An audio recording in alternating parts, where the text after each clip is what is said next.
شادی کر لی، لندن کی ایک لڑکی تھی اس کے ساتھ تھی، وہ ویسی شامی تھی، شام کی رہنے والی تھی، لیکن اس کے ساتھ آسما نام تھا اس کا، آسما بشار الاسد، اس کے ساتھ اس نے شادی کی. خود یہ شیعہ فیملی ہے اور وہ لڑکی جو تھی وہ سنی فیملی کی تھی.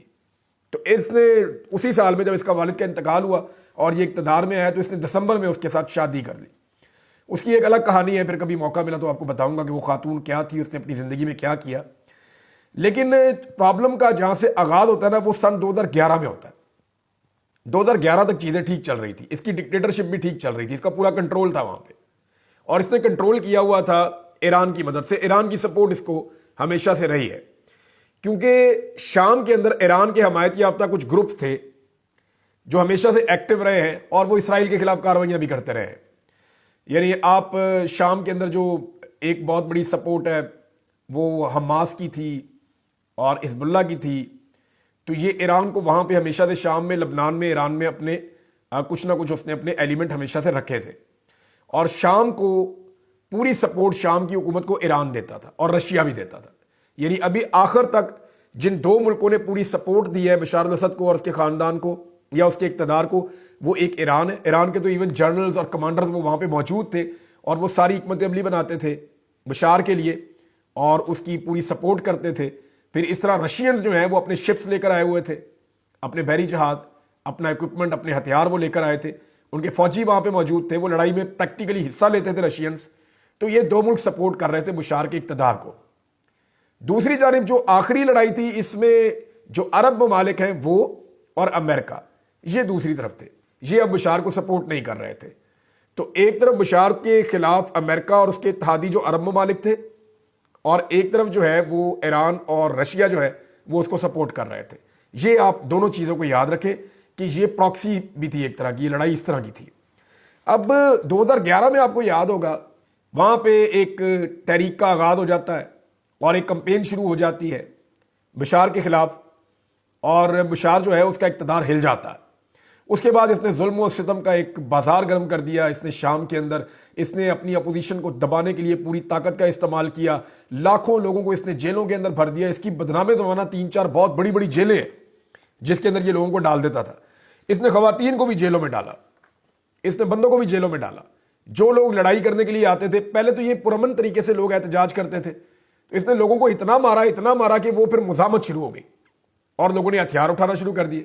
اب جب لوگوں نے ہتھیار اٹھانا شروع کیے تو ایسا نہیں تھا کہ وہاں کے لوگ اس سے لڑ پڑے، بلکہ باہر سے بڑی سپورٹ آئی اور اس کے خلاف باقاعدہ ہتھیار بند لوگ وہاں پہ پہنچنا شروع ہو گئے. کیونکہ ایک سرحد آپ دیکھیں، اگر غور کریں تو عراق کے ساتھ لگتی ہے. یہ ایک سرحد اگر آپ دیکھ رہے ہیں تو یہ عراق کے ساتھ لگتی ہے، اور یہ بہت بڑی سرحد ہے جو عراق کے ساتھ لگتی ہے. یہاں سے کیونکہ عراق کے اندر آپ کو پتا ہے خانہ جنگی چل رہی تھی سن 2004 سے، وہاں پہ امریکہ نے اپنے اتحادیوں کے ساتھ مل کر اٹیک کیا ہوا تھا. تو وہاں سے بہت سارے جو گروپس ہیں وہ شام میں آتے جاتے تھے اور وہاں پہ ان کا ایک بڑا انفلوئنس تھا، اور اس انفلوئنس کی وجہ سے یہ سپورٹ جو ہے وہ ہتھیاروں سمیت ملنا شروع ہو گئی باغیوں کو. انہوں نے باغی قرار دے دیا تھا. جو بھی بشار کی حکومت کے خلاف جاتا تھا اس کو باغی کہتے تھے کہ یہ ریبلز ہیں، یہ باغی ہیں، یہ ہمارے خلاف جا رہے ہیں، ہمارے اوپر اٹیک کر رہے ہیں، یہ ہمارے ساتھ زیادتی کر رہے ہیں، جمہوریت کے دشمن ایسا قرار دیا جاتا تھا، حالانکہ وہ خود ایک بہت بڑا ڈکٹیٹر تھا. اس کے بارے میں مختلف رپورٹیں ہیں. ایمنسٹی انٹرنیشنل کی رپورٹ کے مطابق یہ چند سالوں کا ریکارڈ ہے، اور یہ ریکارڈ اگر آپ دیکھیں گے تو آپ کے رونگٹے کھڑے ہو جائیں گے، آپ ہل جائیں گے کہ کیا اتنا ظلم ہو سکتا ہے. ایمنسٹی انٹرنیشنل کی رپورٹ کے مطابق 2011 سے 2015 کے درمیان 13,000 سے زائد لوگوں کو ایک جیل کے اندر لٹکا دیا گیا. اور کچھ رپورٹیں ایسا کہتی ہیں، لیکن مجھے یہ ایگزیچریٹڈ فگر لگتا ہے کہ لگ بھگ 1 لاکھ کے قریب لوگوں کو بشار نے قتل کروایا ہے. اور جتنے بھی دنگے فساد ہوئے اس کے بعد شام کے اندر، کیونکہ جو مزاحمت تھی پہلے پولیٹیکل تھی، پھر وہ شروع ہو گئی ہتھیاروں کے ساتھ، باہر سے ان کو سپورٹ آنا شروع ہو گئی. پھر رشیا اور امریکہ کی پراکسی وار وہاں پہ شروع ہو گئی.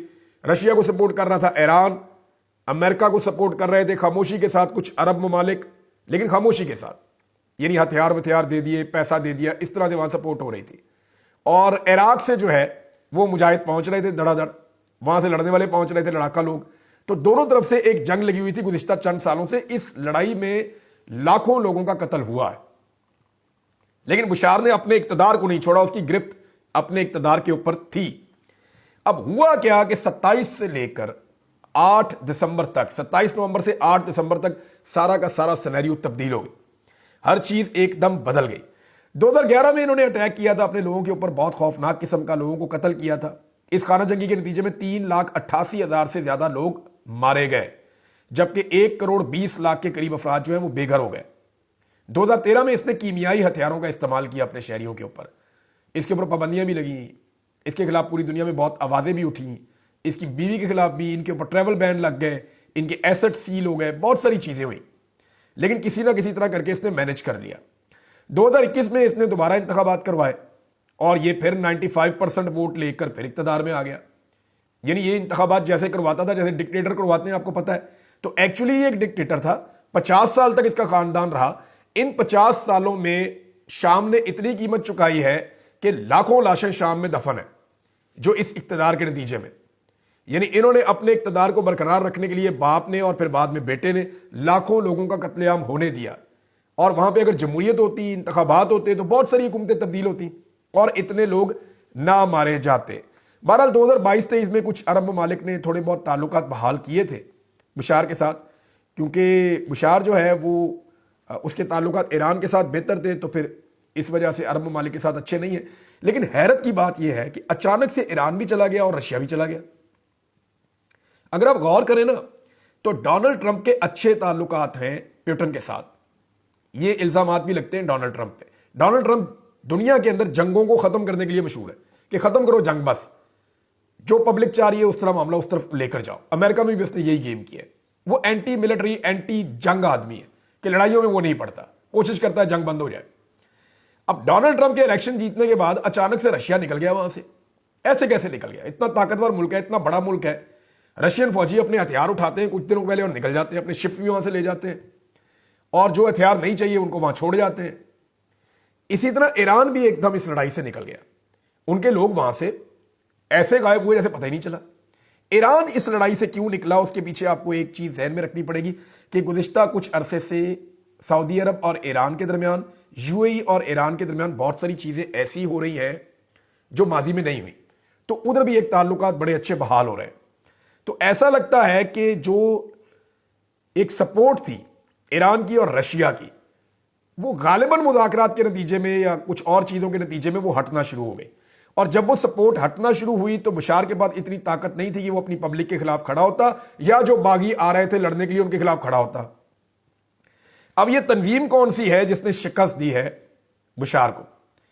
یہ جو تنظیم ہے اس کا نام ہے ہیئت التحریر الشام.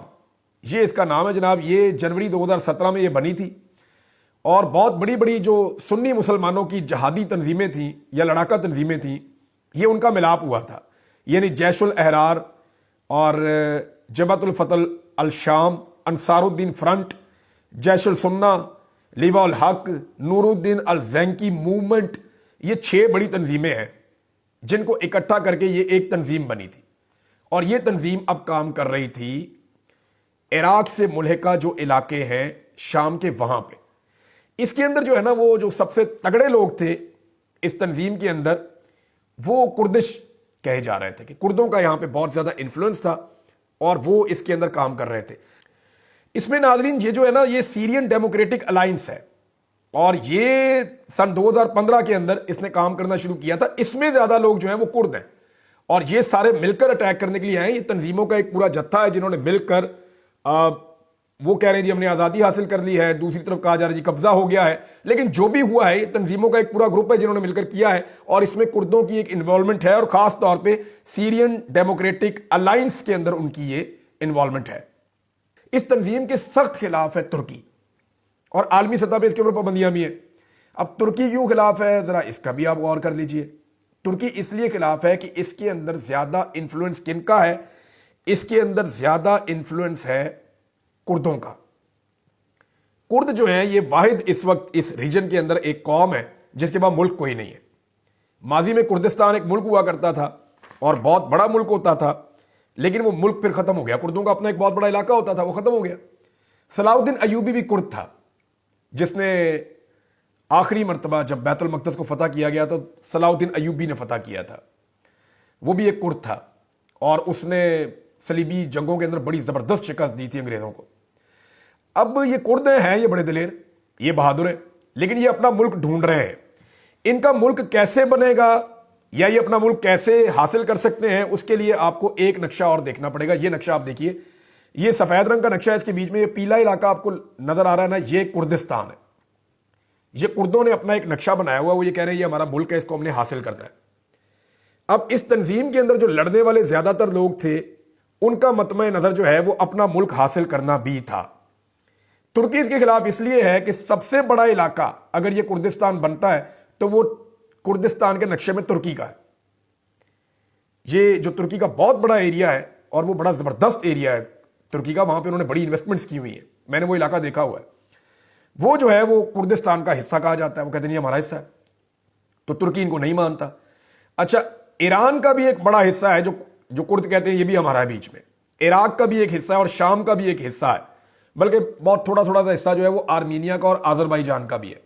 اگر پورا کردستان اسی نقشے کے مطابق بنتا ہے تو 4 بڑے ملک ترکی، شام، ایران اور عراق یہ اس کا حصہ ہو جائیں گے، اور اس کے بعد تھوڑا سا آرمینیا اور بالکل تھوڑا سا آذربائیجان یہ اس کا حصہ ہو جائے گا اگر کردستان بننا ہے تو۔ اب وہ لوگ جو ہیں وہ فیوچر میں 2 چیزیں اچیو کریں گے، ایک تو وہ کہہ رہے ہیں جی شام میں ہم نے اپنی اسلامی حکومت قائم کر لی ہے، اور اس کا جو سربراہ ہے اس کے بارے میں تھوڑی سی چیزیں مجھے آپ کو بتانی پڑیں گی، اس لیے کہ وہ بڑا امپورٹنٹ آدمی ہے، آنے والے دنوں میں آپ اس کے بارے میں خبریں سنیں گے۔